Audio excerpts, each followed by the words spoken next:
Thanks, Kelsey.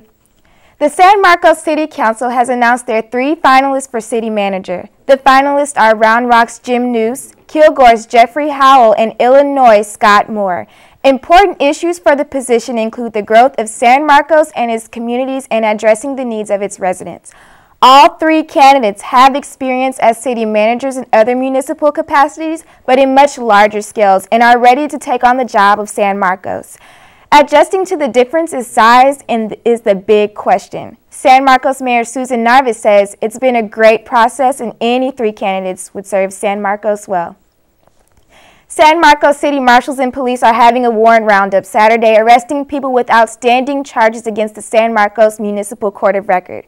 Warrants include traffic tickets, city ordinance violations, and failure to appear in court.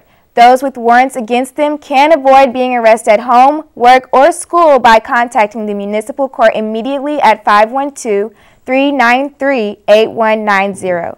Customer service is available Monday through Friday, 8 a.m. to 5 p.m., and they have extended their hours to 8 p.m. on Wednesday. There is a 24-hour payment system, or you can visit the San Marcos Municipal Court.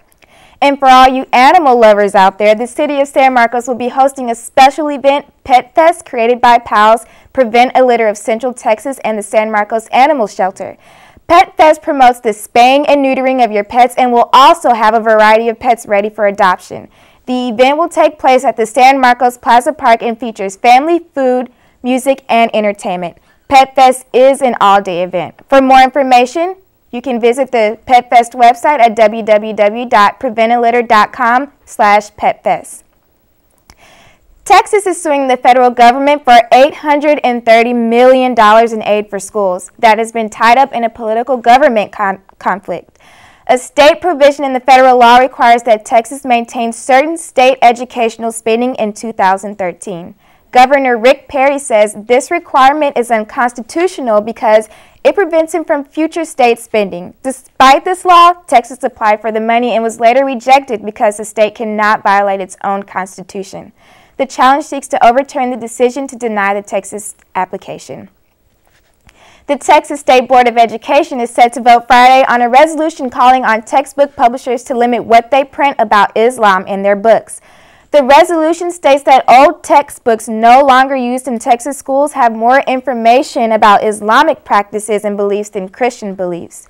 Some board members feel as if textbooks can be biased towards other religions, and as a result, it will look to future prejudicial social studies submissions that continue to offend Texas law.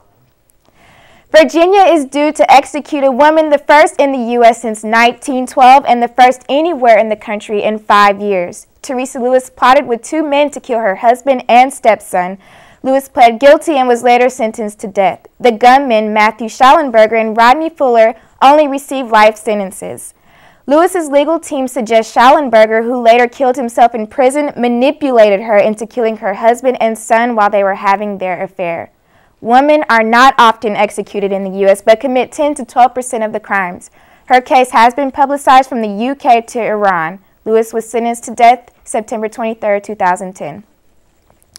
7 elephants were killed after being hit by a train. Officials said 5 died instantly and 2 others were injured. The baby elephants became trapped on the track at Moragat Tea Garden Forest. Officials say that speeding trains regularly hit elephants in the area, and railway officials have been asked to decrease their amount of speed. 118 elephants have been killed since 1987. That's it for the news. I'm Brittany Lewis. We're going to turn it over to a commercial break and stay tuned for the scoop.